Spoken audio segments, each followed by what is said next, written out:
Hey g'day, it's Docky Darko here from DockyDarko.com, and here's my review of the Asus Zenbook 14. Notebooks often claim to be portable, but either you have a screen too big to fit into a standard bag, or they're so thick and heavy that they're just not worth the trouble, or are lacking in power so you can't do any substantial work when you get to your destination. Asus claims the Zenbook UX425 is an ultra portable, so does it tick all the boxes?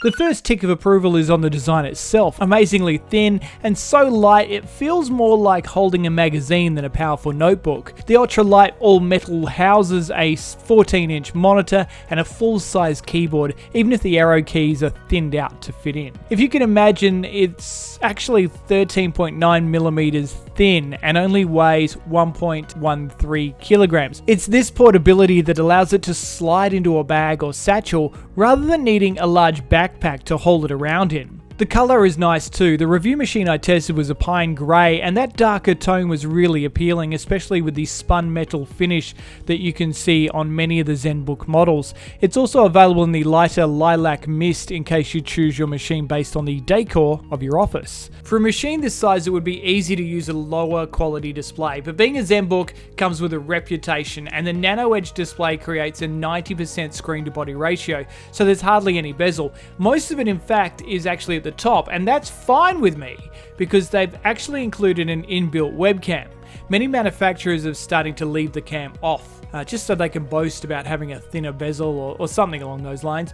But for me, the practicality of having an inbuilt cam means a lot more, so bravo for including it. It also means that they could add the fast face login, which is a lot faster to get you into your work, and as long as no one goes all Nicolas Cage and steals your face, your important stuff is all secure. It's a 1-watt FHD LCD display panel and amazingly bright and clear with its glossy look. I really like how the colours pop on these screens, and it's perfect for watching a video on the go or even just spending a long time in front of it if you've got a busy workload.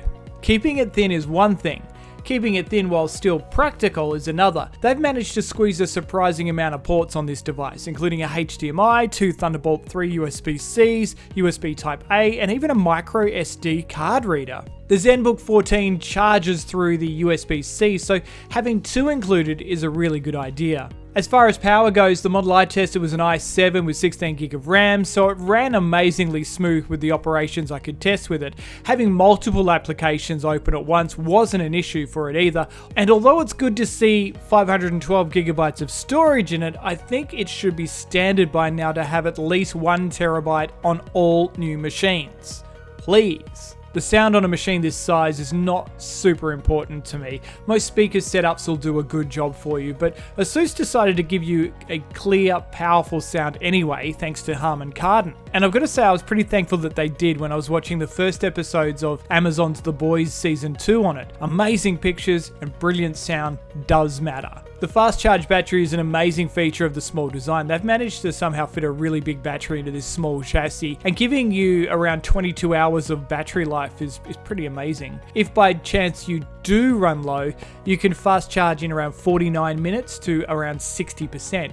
Using it on battery alone can affect the performance, but only if you're really using power-hungry apps. I find it kind of funny that there's a military test for how strong these machines are. It does make me feel more confident with choosing a notebook like this that has a MIL STD 810G US or whatever that is. Basically, it just means it's pretty likely to survive a drop or two.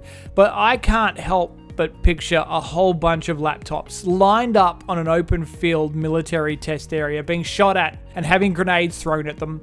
Anyway, suffice to say, it's a tough little machine that can put up with a bit of mistreating. That doesn't mean you should mistreat it though. It's a computer. Treat it with respect and it will last you a long time.